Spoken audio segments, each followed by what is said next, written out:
그래서 오늘 여러분들께 전달드릴 사항은 이 GRK 차량에서 이 옵션만큼은 여러분들 사시는 거 매우 강추드립니다의 탑 5에 대해서 한번 말씀드려보려고 해요.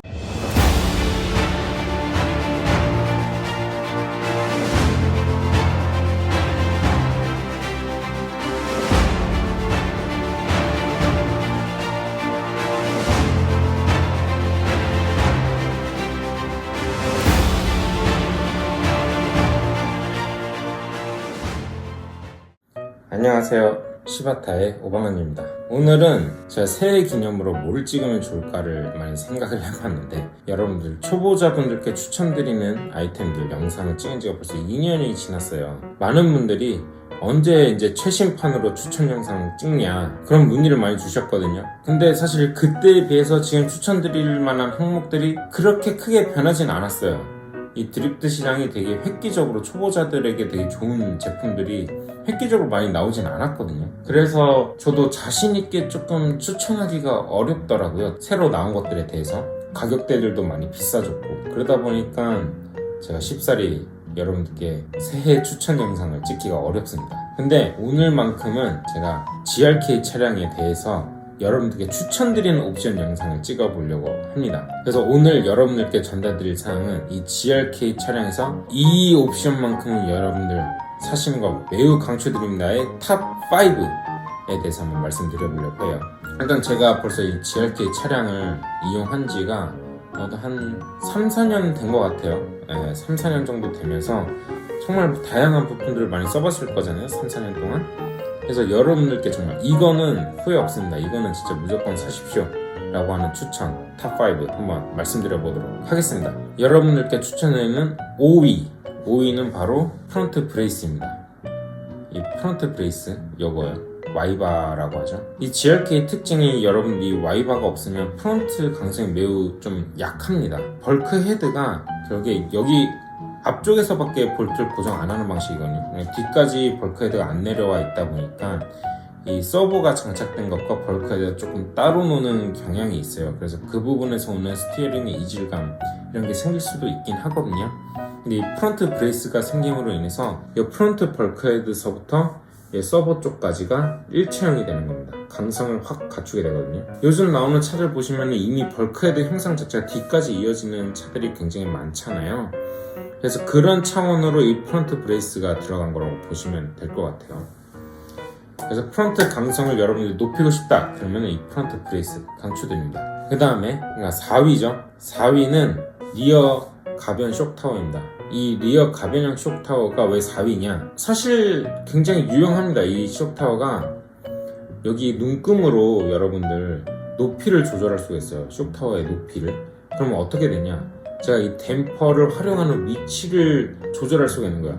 댐퍼를 리빌드 하거나 안에 피스톤 위치를 바꾸거나 로드 길이를 바꾸거나 밑에 이 볼엔드 길이를 바꾸거나 탑캡의 길이를 바꾸거나 이러지 않아도 이 쇼크타워만으로도 그 높낮이가 다 조절이 되는 거예요. 엄청 유용하죠. 얘는 댐퍼만큼이나 세팅을 하는 범위가 굉장히 넓어지는 거예요. 엄청 무게가 많이 나가요. 이게 다 메탈 통짜인데 유용하지만 피스가 4피스로 이루어져 있어요. 4개 피스 통짜발의 알루미늄으로 이루어져 있어서 무게가 좀 나가는 편입니다.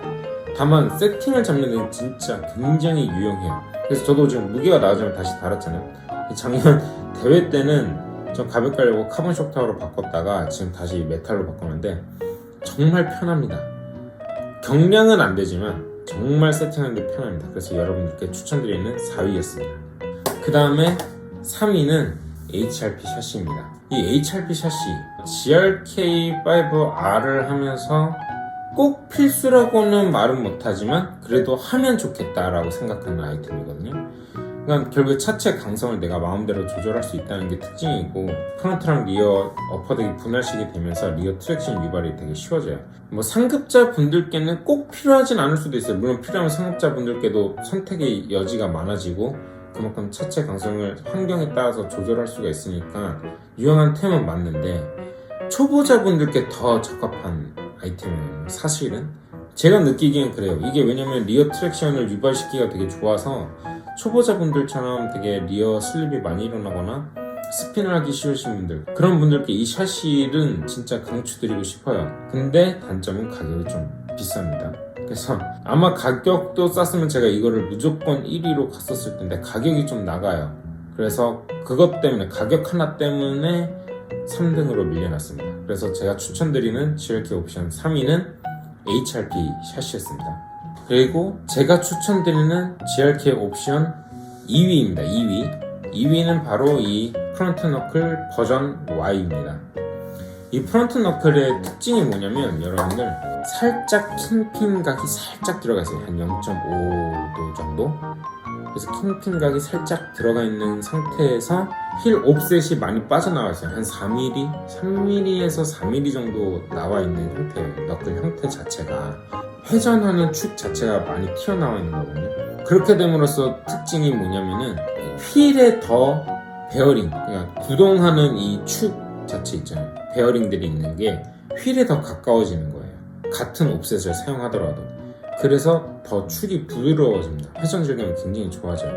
그래서 최근에 나온 레이브디 너클도 보니까 그런 식으로 너클이 설계가 됐더라고요. 그래가지고 그거에 맞춰서 휠 엑셀도 뭐 원래 4mm짜리 쓰던 거를 2mm짜리를 바꾸고 그랬잖아요. 시바타에서 나왔던 이 버전 Y 너클 자체가 이미 기존에 그런 식으로 세팅을 해오는 그런 너클이었어요. 실제로는 이 버전 Y 너클은 여러분들 GLK 차량뿐만이 아니라 다른 차종에도 많이 강추를 드리는 겁니다. 일본 유저들 많이 보면 RDX에도 그렇고 요코모차에도 그렇고 대부분의 차들에 이 버전 Y 너클, 시바타의 버전 Y 너클을 사용하시는 분들이 굉장히 많아요.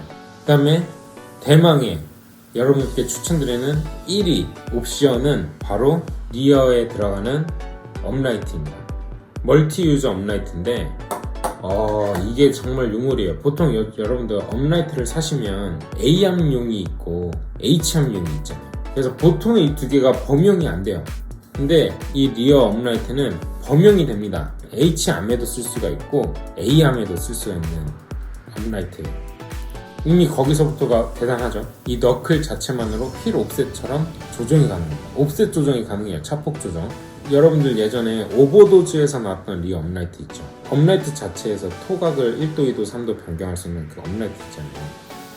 오버도즈는 그 업라이트가 토각을 조정할 수가 있으면서 가운데다 심을 대가지고 옵셋 조정이 됐었잖아요. 얘는 토각을 조정할 수는 없지만 옵셋 조정이 똑같이 가능합니다. 위아래를 반전시킴으로 인해서, 그러니까 원래 정상 상태가 딱 이렇게 있다고 가정하면 거꾸로 끼면은 그만큼 롤 센터가 바뀌어요. 왜냐면 위아래가 높이 차이가 있거든요. 그걸 이용해가지고 롤 센터를 조정할 수가 있습니다. 그러니까 결국에 롤 센터 조정이 되는 거고 휠 옵셋 조정이 가능하고, 그리고 H암, A암 범용이 가능하다는 점. 정말 이거 유물이에요. 그래서 이거를 제가 추천드리는 아이템 1위로 선정을 해봤습니다. 물론 요즘에 이제 제가 GLK 드라이버이기 때문에 좀 GLK 위주로 많이 여러분께 추천드리는 영상을 많이 찍고는 있긴 한데, 이 차에 관심이 많으신 분들은 한 번쯤 해보시길 추천드립니다. 정말 재밌는 차거든요. 그래서 오늘은 이렇게 여러분들께 제가 추천드리는 GLK 옵션 탑5를 한번 말씀드려 보았고, 다음에는 제가 또 재밌고 유익한 영상으로 여러분들을 찾아뵙도록 하겠습니다. 이상 시바타의 오방환이었습니다. 감사합니다.